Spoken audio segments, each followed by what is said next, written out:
University మంచి భవిష్యత్తు కోసం తెలుగు విద్యార్థులు ఇష్టపడే university. Call 9059052378 9059052379. Ladies and gentlemen, welcome to I dream media. నేను ప్రియదర్శన్. సో రీసెంట్గా కన్నప్ప సినిమా ఈరోజు రిలీజ్ అయింది కదా, సో అందరూ చూశారు. దానికి ముందు రకరకాల ట్రోల్స్ వచ్చినాయి ఒక నెలల ముందు. ఇప్పుడు అది పాజిటివిటీగా మారింది. శివయ్య సాంగ్ వచ్చిన తర్వాత చాలామంది కొంచెం దీన్ని ట్రోల్స్ తగ్గించారు. తర్వాత ట్రైలర్ ఎప్పుడైతే రిలీజ్ అయిందో, ప్రభాస్ సీన్లు ఎప్పుడైతే కనిపించినాయో, చాలామంది దీనివైపు చెడు దృష్టి కాస్త కొంచెం మంచి దృష్టిగా మారింది. సినిమా రిలీజ్ అయిన తర్వాత రివ్యూలు రకరకాలుగా వింటూ ఉన్నాం. దాని గురించి పూర్తిగా చర్చిద్దాం. నాతో పాటు మహర్షి, యాక్చువల్లీ జిఆర్ మహర్షి ఆయన పేరు, బట్ కన్నప్ప గురించి డీటెయిల్డ్గా డీకోడ్ చేస్తున్నాం కాబట్టి ఆయన్ని ఈరోజు మహర్షిగా పిలుస్తున్నాం అనమాట. జిఆర్ మహర్షి గారు ఉన్నారు, senior journalist and film critic. మాట్లాడదాం. సార్ నమస్తే. నమస్తే దర్శన్. బాగున్నారు సార్? బాగున్నా. సో ఫస్ట్ ఆఫ్ ఆల్ ఏంటి సార్, కన్నప్ప చూసిన తర్వాత మీ మొట్టమొదటి రియాక్షన్ ఏంటో తెలుసుకోవాలనుకుంటున్నాను. సినిమా బాగుంది. ఎందుకు బాగుందంటే, ఏ సినిమాకైనా సరే సెకండ్ హాఫ్ కీలకం. సెకండ్ హాఫ్లో మీరు లాస్ట్ క్లైమాక్స్, ప్రీ క్లైమాక్స్ని కనుక ఎమోషనల్గా తీసుకెళ్ళగలిగితే వర్కౌట్ అయిపోతుంది. ఈ సినిమాలో ఉన్న బలం కూడా ఏమిటంటే, ప్రభాస్ వచ్చిన తర్వాత ఒక 40 నిమిషాలు ఈ సినిమా ఒక రేంజ్ హైట్స్లో వెళ్ళిపోతుంది, ఒక రేంజ్ ఎమోషన్లో వెళ్ళిపోతుంది. ఫస్ట్ హాఫ్ మళ్ళీ కొంచెం స్లో ఉంది. ఇది ఎందుకో 3 గంటల పైగా తీశారు సినిమాని. ఈ కథలో ఉన్న ఇబ్బంది కూడా ఏమిటంటే, ఇది ఒరిజినల్గా చాలా చిన్న కథ. నీకు ఒరిజినల్గా కాళహస్తీశ్వర శతకం, అదే మహాత్యం మన దూర్జటి గారు రాసింది. కానీ దీని ఒరిజినల్ కథ చిన్న కథ. తిన్నడు అనే ఒక ట్రైబ్స్కు సంబంధించిన అతను శివభక్తుడిగా మారి తన కళ్ళనే శివుడికి దానంగా ఇవ్వగలిగేంత స్థాయికి వెళ్ళడం అనేది ఆ కథ. కాళహస్తీశ్వర అంటే ఇది ఏమిటంటే, ఏనుగు, సాలీడు, సర్పము ఇవన్నీ కూడా శివుడిని పూజిస్తూ ఉండడం వల్ల కాళహస్తి అని వచ్చింది ఆ పేరు. సరే, అది దాని గ్రౌండ్ స్టోరీ. మరి దీన్ని సినిమాటిక్గా తీయాలి అనేది 1952 నుంచి సమస్య. ఇది కాళహస్తీశ్వర మహత్యం, అదే బేడద కన్నప్ప అని రాజ్ కుమార్ గారు తీశారు. రాజ్ కుమార్ గారు తీసినప్పుడే ఈ సినిమాని ఇంత ఎలా అనేది ఒక క్వశ్చన్ వచ్చింది అప్పుడే. దానికి ఏం చేశారంటే, ఒక క్యూట్ లవ్ స్టోరీ యాడ్ చేశారు. కొంచెం ఆ తెగల మధ్య ఉన్న ఘర్షణ లేదా ఈ తిన్నడు ఎంత మహాబలవంతుడో చూపించడం యాడ్ చేశారు. ఆ సినిమా తీసిన ఒక 24 ఏళ్ల తర్వాత 1976లో కృష్ణరాజు గారు తీశారు. కృష్ణరాజు గారు తీసినప్పుడు కూడా డౌట్ వచ్చింది, కృష్ణరాజు గారు ఈ ఎమోషన్ పండిస్తారా, ఇంత సినిమాని ఆయన ఎలా మోస్తారు. ఎందుకంటే ఆ రోజుల్లో కృష్ణరాజు గారు 20 లక్షలకు పైగా ఖర్చు పెట్టారు. ఆ భయం ఉండింది. ఆ భయాన్ని కూడా దాటేసి ఆ సినిమా సూపర్ హిట్ అయింది. సేమ్ మళ్ళీ 49 ఏళ్ల తర్వాత సేమ్ కథ. మంచు విష్ణు విపరీతమైన బడ్జెట్తో ఈ సినిమా తీస్తున్నాడు. మంచు విష్ణు ఇంత మునుపు చేసిన సినిమాలకి దీనికి సంబంధం లేదు. ఈ ఎమోషన్ని క్యారీ చేస్తాడా మంచు విష్ణు అనేది అందరికీ డౌట్ ఉండింది. ఈ సినిమా ఏదో అంటే ఆయన ఏదో ప్రభాసు, మోహన్ లాల్, మోహన్ బాబు, అక్షయ్ కుమారు ఇలా చాలామంది ఉన్నప్పటికీ వాళ్ళంతా ఏదో ఊరికే గెస్టులుగా కనిపించి వెళ్ళేవాళ్ళే. కానీ సినిమాను మోయాల్సిందైతే విష్ణునే కాబట్టి మోయగలడా అనే అనుమానం ఉండింది. ఈ సినిమా లాస్ట్ క్లైమాక్స్ సీన్లు కానీ ఒక 40 మినిట్స్ చూసిన తర్వాత విష్ణు చాలా సునాయాసంగా ఎమోషన్ని క్యారీ చేశాడు అనేది అర్థమైపోతుంది. చాలా బాగా చేశాడు అతని కెరీర్లోనే ది బెస్ట్ మూవీ ఇది. కొంతమంది మిక్స్డ్ టాక్ కూడా ఉంది దీని మీద. అంటే ఫస్ట్ హాఫ్ ఏదో స్లోగా ఉంది, 3 గంటలు నిడివి ఉంది, ఇవన్నీ ఉన్నాయి, నిజమే. వీటిలేమి ఈ కథని స్క్రీన్ ప్లే పరంగా చెప్పడమే కష్టం. కాబట్టి మీకు ఈ కథలో ఉన్న ఇబ్బంది ఏమిటంటే, ఒకటి హీరోయిజాన్ని ఎలివేట్ చేయాలి, ఎంతో కొంత లవ్ స్టోరీ చూపించాలి. ఎందుకంటే ఆ లవ్ స్టోరీ అనేది సినిమాలో ప్రధానం. ఆ అమ్మాయిని చేసుకున్నప్పుడు అమ్మవారికి మొక్కనంటేనే అతన్ని బహిష్కరిస్తారు. బహిష్కరించిన తర్వాత తన భార్యతో కలిసి జీవిస్తున్న తిన్నడికి శివదర్శనం ఎలా అయ్యింది, అమ్మాయి శివభక్తురాలు కాబట్టి అమ్మాయి ఇతన్ని ఎలా ట్రాన్స్ఫార్మ్ చేసింది భక్తిలోకి అనేదే కీలకం. కాబట్టి లవ్ స్టోరీ ఉండాలి. హీరోయిజం కోసం అంత అడ్వెంచరస్ వారియర్ అంటే దీన్ని కొంచెం యాడ్ చేశారులేండి, వారియర్ స్టోరీ యాడ్ చేశారు. అది ఇంత మునుపు కథల్లో లేదు. అది ఇవి ఉండాలి. దీన్ని సమాంతరంగా సెకండ్ హాఫ్ స్టార్టింగ్ నుంచి సమాంతరంగా భక్తి చెప్పాలి. భలే కష్టమైన ఫీట్ ఇది మీకు. ఎందుకంటే అడ్వెంచర్ చేసేయచ్చు, ఫైటింగ్లు చేసేయచ్చు, లవ్ స్టోరీ చేసేయచ్చు. దీన్ని భక్తితో, దేవుడితో కలిపి చెప్పాలి ఈ కథని. అక్కడ వచ్చింది అసలు సమస్య. కానీ దీన్ని అతను డైరెక్టర్ ముఖేష్ చాలా సునాయాసంగా పండించేశాడు కథని. చాలా గొప్ప విషయం అది. ఈ సినిమాలో ఉన్నదే ప్రాణం అంతా కూడా సెకండ్ హాఫే. ఫస్ట్ హాఫ్ అంతా మనం మామూలుగా చూసిన అదే అడ్వెంచరస్, దాన్ని కూడా గేమ్ ఆఫ్ థ్రోన్స్ నుంచి ఆ పార్ట్ తీసుకున్నారు. ఆ తెగలు, వాళ్ళ మేకప్, వాళ్ళు ఉండే విధానం అదంతా కూడా మనం గేమ్ ఆఫ్ థ్రోన్స్లో చూసిందే అది. ఓకే. సో ఇప్పుడు కన్నప్ప కథ చూసుకుంటే కన్నప్పకి ఉన్న 2 కళ్ళు ఇచ్చేశాడు. తర్వాత శివదర్శనం అయింది. ఒక ఈ భక్తుల్లో ఒక ప్రథమ భక్తుడిగా, శివభక్తుడిగా మిగిలిపోయాడు. శ్రీకాళహస్తి వాయులింగం పక్కనే కుడి పక్కన ఈయన విగ్రహం పెట్టే స్థాయికి వెళ్ళాడు. ఇప్పుడు మంచు విష్ణు కూడా ఆయన అలాగే క్లెయిమ్ చేసుకుంటున్నారు. ఏమనంటే నాకున్న దానిలో మాక్సిమం నాకున్న ఆస్తులు మొత్తం పెట్టేశాను కన్నప్ప మీద, ఏమవుతుందో నాకు తెలియదు, అంతా శివలేలా అని చెప్పి. ఇప్పుడు దీని గురించి ఏమంటారు మరి? ఇప్పుడు కూడా శివుడు కరుణించి కలెక్షన్స్ వస్తాయి అంటారు. ఆయన కాపాడాడు. రుద్రుడు అంతకు మించి కాపాడాడు. రుద్రుడు ఎవరు? ప్రభాస్. అవును. ప్రభాస్ వచ్చిన తర్వాతే సినిమా అదేమంటారు ఒక ఎలివేషన్ లేకి వెళ్ళిపోతుంది. అప్పటి వరకు ఏమిటంటే జనరల్గా ఈరోజు వచ్చిన చాలామంది విష్ణు కోసం వచ్చిన వాళ్ళకంటే ప్రభాస్ కోసం వచ్చిన వాళ్ళు ఎక్కువ ఉన్నారు. టు బి ఫ్రాంక్ మనం మాట్లాడాలంటే ప్రభాస్ ఎప్పుడు వస్తాడా అని ఎదురు చూశారు. ఫస్ట్ హాఫ్ అయిపోయింది, సెకండ్ హాఫ్లో వచ్చారు. వచ్చినప్పటి నుంచి కూడా మూడు ఉందే. ప్రభాస్ గారు ఇంతకుముందు చేసిన సినిమాలు పక్కన పెడితే ఆయన ఉన్న ఆ చిన్న అంటే పెద్ద స్క్రీన్ స్పేస్ లేకపోయినా ఆ మూడును క్రియేట్ చేశాడు. అంటే ఆడియని ఒక భక్తిభావంలోకి శివుడి మూడులోకి తీసుకెళ్ళాడు. అది నాకు చాలా ఆశ్చర్యం అనిపించింది. ఎందుకంటే కొంచెం డ్రాగ్ కొంచెం పర్వాలేదు, కొన్ని సీన్లు ఫైట్ సీన్లు అవన్నీ బాగా తీశారు. ఏదో ఇంగ్లీష్ సినిమాల్లో తీసినంత బాగా తీశారు. ఫోటోగ్రఫీ కానీ బీజిఎం కానీ అదిరిపోయింది కొన్ని సీన్లలో. కొన్ని సీన్లు ఏమో ఎందుకబ్బా ఇప్పుడు పాట అవసరమా, డ్యూయట్ అవసరమా మనకనే మూడు కూడా వస్తుంది. దానికి డ్యూయట్లు అవసరం లేదు. వీళ్ళు ఎందుకు ఇంకా డ్యూయట్లలోనే ఉన్నారు. ఆ డ్యూయట్లో కథకి ఎక్కడా పెద్ద ఉపయోగం లేదు. ఇక ఆ లవ్ స్టోరీ, వాళ్ళ మధ్య తెగల మధ్య ఉన్నది, వాయులింగాన్ని సంరక్షించడం, ఈ కథ అంతా ఉంది. ఈ కథ అంతా ఓకే. కానీ లాస్ట్ అంటే జనానికి భక్తి అనేదాన్ని మనం ఎమోషనల్గా చెప్పాలి. మీకు మిగతా అంటే ఏ సినిమా అయినా ఎమోషనల్గా ఉంటేనే వర్కౌట్ అవుతుంది. భక్తితో ఉన్న ఇబ్బంది ఏమిటంటే దాన్ని మీరు మామూలు ఎమోషన్స్ కంటే కూడా త్రిబుల్ చేసి మీరు ఎలివేట్ చేయగలిగితేనే స్క్రీన్ మీద అది వర్కౌట్ అవుతుంది. లేకపోతే ఏదైతే పొద్దుముడుగులు శివయ్య అంటా ఉన్నాడు, ఏం సినిమా ఇది అనే వచ్చేస్తారు. కానీ అలా అనరు. ఏంది విష్ణు ఇంత బాగా చేశాడే, ఏంది ఇది క్లైమాక్స్ భలే తీశారే క్లైమాక్స్. ఎందుకంటే మీకు సినిమా నచ్చిందా నచ్చలేదు అనే దానికి ఒక గుడ్డి గురితోటి ఉంటుంది. అదేమిటంటే సినిమా అయిపోయిన తర్వాత ఆడియన్స్ చాలా గంభీరంగా కొంచెం పెద్దగా మాట్లాడకుండా బయటికి వస్తూ ఉంటే దాని అర్థం ఏమిటంటే సినిమాలో వాళ్ళు ఇంకా లీనమై ఉన్నారు అని. అట్లా కాకుండా బయటికి వస్తున్నప్పుడే ఏవేవో జోకులు వేసుకుంటూ నవ్వుకుంటూ ఏమి సినిమారా ఇది చంపేసింది కదరా, ఇంతసేపు డ్రాగరా బాబు అని ఫోన్లు చేసుకుంటూ మాడుకుంటూ వస్తారు. ఈ సినిమాలో నేను చూసింది ఏమిటంటే ఆడియన్స్ చాలా గంభీరంగా సీరియస్గా వస్తున్నారు బయటికి. అంటే వాళ్ళు ఆ మూడ్లో ఉన్నారు. ఇంకా కళ్ళు ఇచ్చిన భక్తుడు శివయ్య అనే మూడ్లో ఉన్నారు. అది మాత్రం చాలా బాగా తీశారు. Yeah correct. అండ్ ఇప్పుడు ఏంటంటే బేసికల్లీ మనకు తెలిసింది ఏంటంటే కొన్నిసార్లు ఆహారం రుచి కంటే హాస్పిటాలిటీ సేవ్ చేస్తూ ఉంటుంది, ఇంకా యాడ్ చేస్తుంది దాని రుచిని. ఇప్పుడు నాకు ఫస్ట్ హాఫ్ అంతా కూడా నేను వింటా ఉన్నది ఒక ప్రేక్షకుడిగా, పక్కన వాళ్ళ స్పందన ఏమని విన్నానంటే విష్ణు గారు యాక్టింగ్ కొంచెం తేలిపోయినట్టే మాట్లాడారు. కానీ ఎప్పుడైతే క్లైమాక్స్ ఆయన పర్ఫార్మెన్స్ చూసిన తర్వాత చాలామంది మాట్లాడిన వాళ్ళే దాని గురించి ఊసెత్తలేదు. అంటే మీరేమంటారు? ఒక నటుడిగా ఆయనకి ఎన్ని మార్కులు వేయచ్చు అంటే? నటుడిగా ఆయనకున్న ఇబ్బంది కూడా ఏమిటంటే అతను ఫస్ట్ హాఫ్ అంతా ఏమిటి, సరే లవ్ వదిలేయండి, ఫస్ట్ హాఫ్ అంతా తెగల నాయకుడుగా ఒక యోధుడుగా ఉంటాడు, అంతే కదా. అంతే. దీన్ని విష్ణు ఇంత మునుపు ఎప్పుడు అలా తెగల యోధుడుగా నటించినట్టు దాఖలాలు లేవు మనకి. ఇలాంటి క్యారెక్టర్ని ఎప్పుడు కూడా ఎవరితో పోల్చుకుంటారంటే ప్రభాస్ బాహుబలితోనూ ఇలా ఈ రేంజ్లో పోల్చుకుంటారు. కత్తి ఎవరైనా పట్టారు అంటే కత్తి పట్టిన వాడు బాహుబలి రేంజ్లో ఉంటే తప్ప మనకు ఆనదు. కాబట్టి అట్లా ఫస్ట్ హాఫ్లో కొంచెం తేలిపోయినట్లు అనిపించే మాట వాస్తవమే.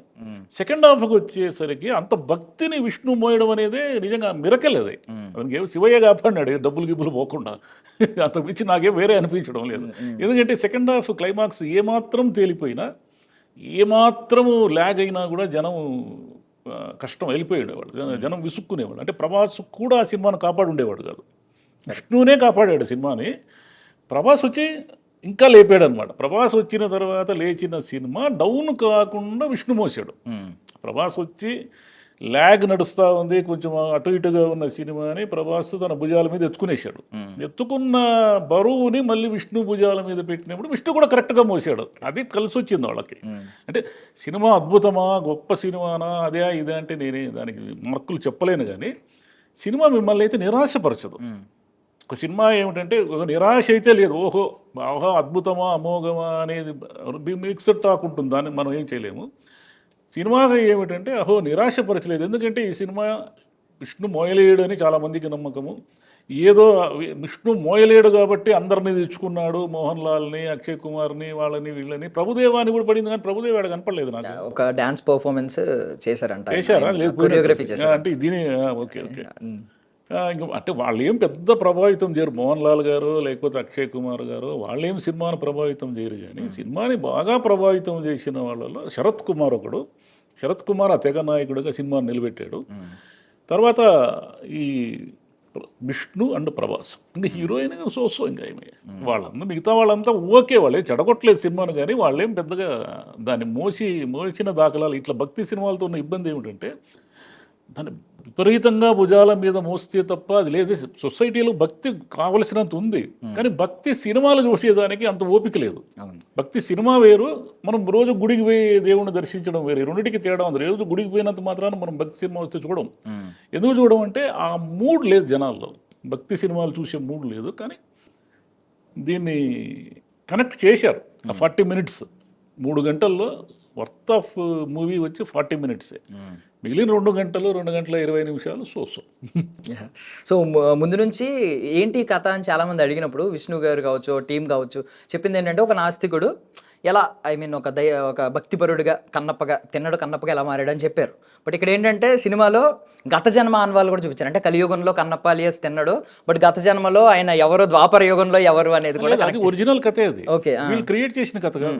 ఒరిజినల్ కాళహస్తీశ్వర శతకం దూర్జటి రాసిన మన తెలుగు గ్రంథంలో ఒరిజినల్ కథలోనే అతను గత జన్మలో అర్జునుడు అని మీకు భక్త కన్నప్పలో కూడా ఉంటుంది. అది భక్త కన్నప్పలో కూడా అతను గత జన్మలో అర్జునుడు అనే పిక్చర్ క్లియర్గా ఉంటుంది.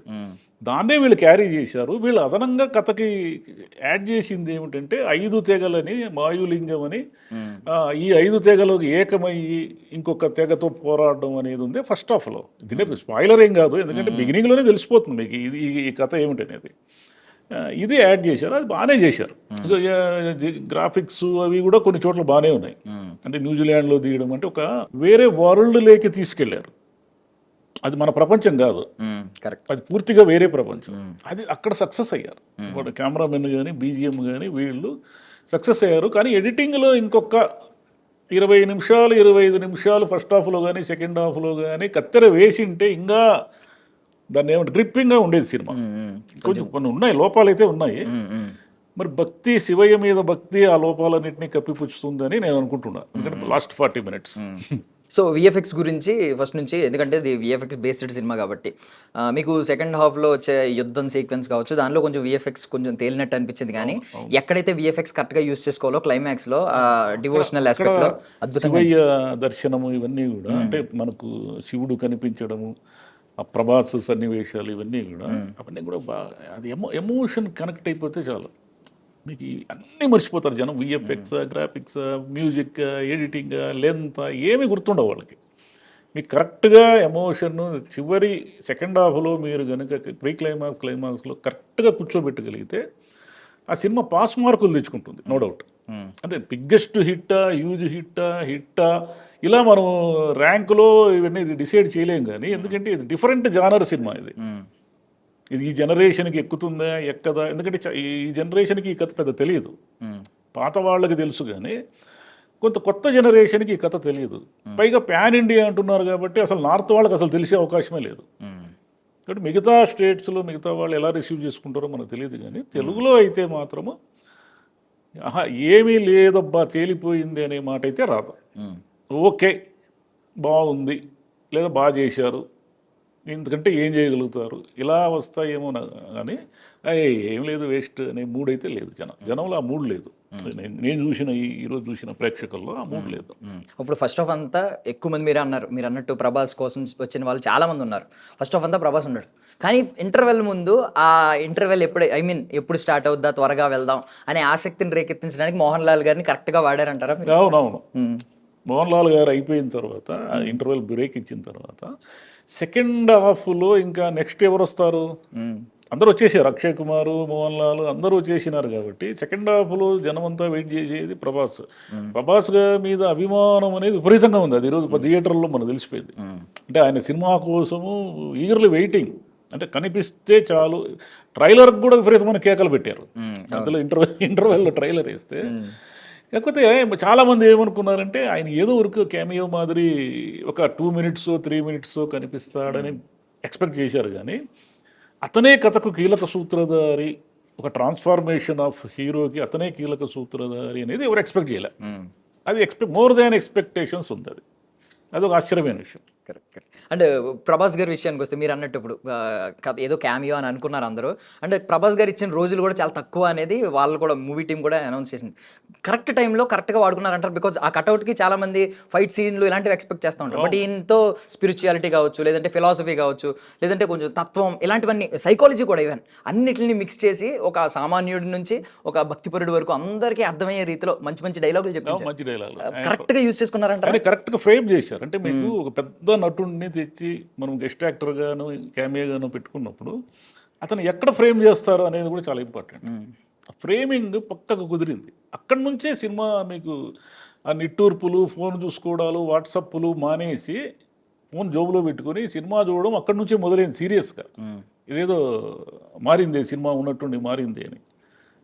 ఆ ట్రాన్స్ఫార్మేషన్ కనెక్ట్ అయింది, ఆడియన్స్ కనెక్ట్ అయింది, ఎమోషన్ అనేది కనెక్ట్ అయింది. అక్కడి వరకు సక్సెస్. లెంత్ ఇవన్నీ ఫస్ట్ హాఫ్ అన్నెసరీ డ్యూయెట్లు, ఆ ఫైట్లు ఇవన్నీ కూడా ఆ 40 నిమిషాల కోసం భరించాల్సిందే. కొన్ని తప్పు ఇట్లా భక్తి సినిమాలు ఇట్లనే ఉంటాయి. మనం దీని నుంచి ఏదో ఒక రేంజ్ ఎక్స్పెక్ట్ చేయలేము. అంటే బాహుబలి లాంటి సినిమాని కన్నప్పలో ఎక్స్పెక్ట్ చేయలేము. కన్నప్ప అనేది శివభక్తుడి కథ, అది వ్యారియర్ కథ కాదు. ఒక యోధుడి కథ అయితే మీరు అది మారిపోతాయి, డైమెన్షన్స్ మారిపోతాయి. ఇది యోధుడి కథ కాదు, బేసిక్గా శివభక్తుడి కథ ఇది. ఇప్పుడు పేరుకి ప్రొడ్యూసర్ పేరు మోహన్ బాబు గారిని వేసిన, వాళ్ళ నాన్నగారి పేరు వేసిన విష్ణు గారే. ఇప్పుడు విష్ణు గారిని ఒక ప్రొడక్షన్ వాల్యూస్ ప్రకారం, ఒక కథని స్క్రీన్ ప్లే ప్రకారం చూసుకుంటే తెలిసిన కథనే ఎంత అద్భుతంగా చూపించారు. కాబట్టి మీరు మాస్టర్ మైండ్ అని కేటగరైజ్ చేస్తారా, ఏమని కేటగరైజ్ చేస్తారు ప్రొడక్షన్ వైజ్? అండ్ ఇంకో క్వశ్చన్ కూడా అడిగేస్తున్నాను ఇప్పుడే. ఏంటంటే ఇప్పుడు నటుడిగా ఆయన కొంచెం స్వార్థంగా ఆలోచించారు. ఇదే కన్నప్ప వేరే వాళ్ళని కూడా పెట్టి తీయచ్చు. బట్ థింగ్ ఏంటంటే ఆయన లేకపోతే కన్నప్పనే కదా ఈ రోజు వచ్చేది కదా. బికాజ్ ఆయన చాలా రిస్క్ చేసి మరి. సో ఈ నటుడిగా ఈ స్వార్థాన్ని మీరు ఎలా చూస్తారు? ప్రొడక్షన్ వాల్యూస్ ప్రకారం ఆయన మాస్టర్ మైండ్ అంటారు. ఇప్పుడు అందరూ మర్చిపోయిన కన్నప్పని ఇంత ప్రొడక్షన్ వాల్యూస్తో తీస్తేనే ఇప్పుడు జనం చూస్తారు. ఇప్పుడు ఇంత ఖర్చు లేకుండా దీన్ని సోసోగా లాగిస్తే జనం ఎందుకు చూడరంటే, రాజమౌళి గారు ఒక బెంచ్ మార్క్ ఏర్పాటు చేశారు.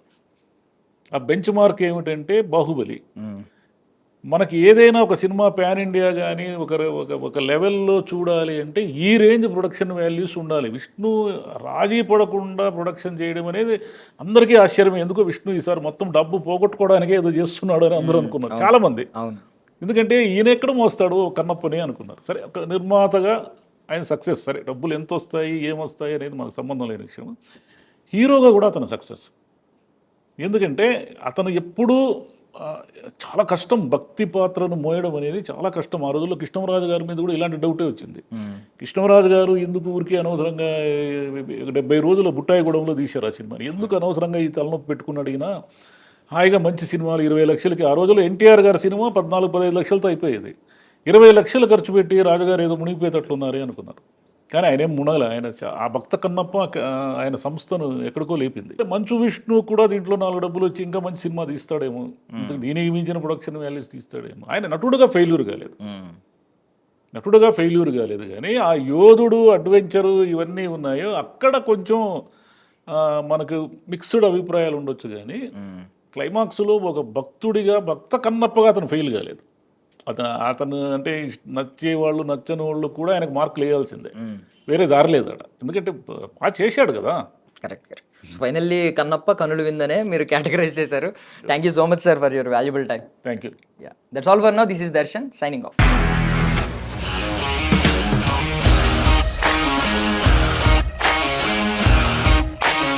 ఇండస్ట్రీలో కమిట్మెంట్ ఇష్యూస్ వస్తే నీకు కూడా వచ్చినట్టు మార్నింగ్ తీసుకెళ్ళాడంటే కొట్టి పడేస్తాడు.